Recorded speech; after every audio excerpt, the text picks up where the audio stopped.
প্রশাসনের সামনে বসে মানুষকে কিন্তু নির্মমভাবে হত্যা করা হচ্ছে। তো সেই জায়গা থেকে প্রশাসন কিন্তু নিশ্চুপ ভূমিকা পালন করছে। 24-এর গণ অভ্যুত্থানের পরে সবচেয়ে যে আমাদের আইন শৃঙ্খলার প্রধান পুলিশ বাহিনী, তারা কিন্তু নিষ্ক্রিয় ভূমিকায় রয়েছে। এই হত্যাকাণ্ডের মধ্য দিয়ে আসলে আইন শৃঙ্খলা পরিস্থিতির যে অবনতি হচ্ছে সেটা প্রমাণ করে। এই হত্যাটা শুধু দুজন ব্যক্তির হত্যা না, সাধারণ মানুষের নিরাপত্তাহীনতার একটা প্রতিচ্ছবি আমাদের সামনে এসেছে।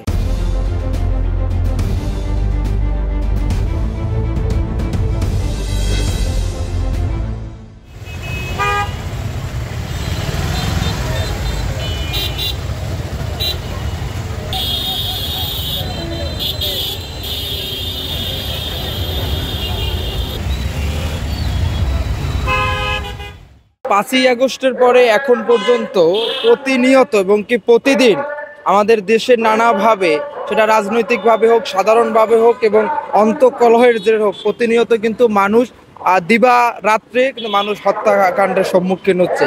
তো সেই জায়গা থেকে দেখা যাচ্ছে এমনও আমরা অভিজ্ঞতার সম্মুখীন হয়েছি যে প্রশাসনের সামনে বসে মানুষকে কিন্তু নির্মমভাবে হত্যা করা হচ্ছে। তো সেই জায়গা থেকে প্রশাসন কিন্তু নিশ্চুপ ভূমিকা পালন করছে। তো এইখানে আমাদের অন্তর্বর্তীকালীন সরকার এই দেশের মানুষকে নিরাপত্তা দিতে চরমভাবে ব্যর্থ হয়েছে এবং বারবার ব্যর্থতার পর্যবিত হয়েছে। চুরি, ডাকাতি, রাহাজানি এমন কোনো কাজ নেই যেটা বাদ যায়নি।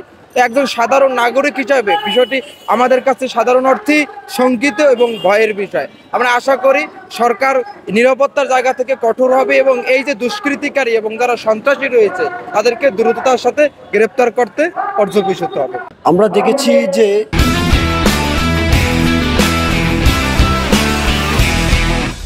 খুলনা আদালতের সামনে দুইজন ব্যক্তিকে গুলি করে হত্যা করেছে। আসলে এই হত্যাটা শুধু দুজন ব্যক্তির হত্যা না, সাধারণ মানুষের নিরাপত্তাহীনতার একটা প্রতিচ্ছবি আমাদের সামনে এসেছে।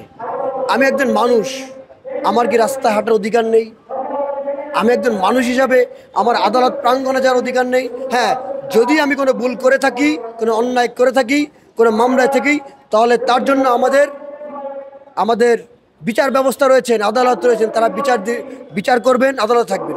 কিন্তু সেই বিচারের কার্যকর আগেই যদি আমাকে গুলি করে হত্যা করে দেওয়া হয়, তাহলে আমি সাধারণ একজন ব্যক্তি হিসাবে, সাধারণ একজন মানুষ হিসেবে বলবো আমরা নিরাপত্তাহীনতা ভুগছি। আমাদের বিচার ব্যবস্থা এবং প্রশাসনিক কাঠামো এতটাই দুর্বল যে দুজন মানুষকে প্রকাশ্য হত্যা করেছে এবং গুলি করেছে। সেই গুলি তাতে সে কি মারা গেছে কিনা কনফার্ম হওয়ার জন্য তাকে রান্দা দিয়ে আলোপাতারি কবর হয়েছে।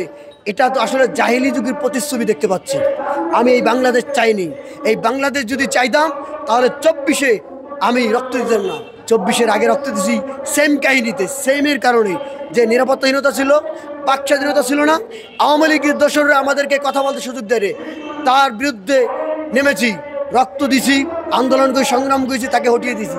কিন্তু এই যে বিচার ব্যবস্থার দুর্বলতার কারণে এখন বিভিন্ন জায়গায়, এটা তো খুলনার বিষয় বলবেন, আপনি বাংলাদেশের আনাচে কানাচে তাকিয়ে দেখেন সহস্র খুন হয়েছে প্রকাশ্যে। খুলনায় যে ঘটনাটি ঘটলো, এটি প্রায় এই ধরনের ঘটনা কিন্তু চট্টগ্রামেও ঘটেছে এর আগে। আপনি দেখেছেন যে আমরা কিছু লক্ষ্য করছি আইন শৃঙ্খলা পরিস্থিতি কিছুটা অবনতি, এটি হওয়া উচিত নয়। আমরা দেখেছি যে 24-এর গণ অভ্যুত্থানের পরে সবচেয়ে যে আমাদের আইন শৃঙ্খলার প্রধান পুলিশ বাহিনী, তারা কিন্তু নিষ্ক্রিয় ভূমিকায় রয়েছে। আমরা আশা করি তারা পিছনের কলঙ্ক ভুলে গিয়ে তারা নব উদ্যমে যদি জাগ্রত না হয়, তাহলে আমাদের জাতির সামনে কিন্তু গভীর হতাশা বিরাজ করছে। তারা যদি, বিশেষ করে বাংলাদেশের আইন শৃঙ্খলার সবচেয়ে বড় বাহিনী হচ্ছে পুলিশ বাহিনী, সেই পুলিশ বাহিনী যদি কঠোর না হয় আইন শৃঙ্খলা নিয়ন্ত্রণে, তারা যদি সেই আগের মতো ঢিমে তালে চলে, তাহলে কিন্তু আইন শৃঙ্খলা আরও অবনতি হবে। আমরা আশা করি আইন শৃঙ্খলা বাহিনী এইসব বিষয়ে উদ্যোগী হবে এবং এইসব ঘটনা যেন আর পুনরাবৃত্তি না হয়, সেটি একজন নাগরিক হিসেবে আমি প্রত্যাশা করব। আমরা আগে থেকেই বলে এসেছি স্বাভাবিক মৃত্যুর গ্যারান্টি চাই। আমরা লক্ষ্য করলাম খুলনায় আদালত প্রাঙ্গণে নৃশংসভাবে দুজনকে মাথায় পিস্তল ঠেকিয়ে গুলি করে হত্যা করা হয়েছে। এই হত্যাকাণ্ডের মধ্য দিয়ে আসলে আইন শৃঙ্খলা পরিস্থিতির যে অবনতি হচ্ছে সেটা প্রমাণ করে।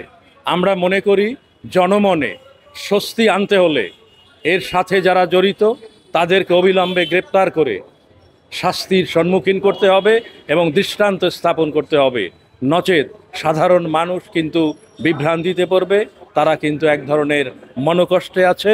আমরা আবারও বলি স্বাভাবিক মৃত্যুর গ্যারান্টি চাই।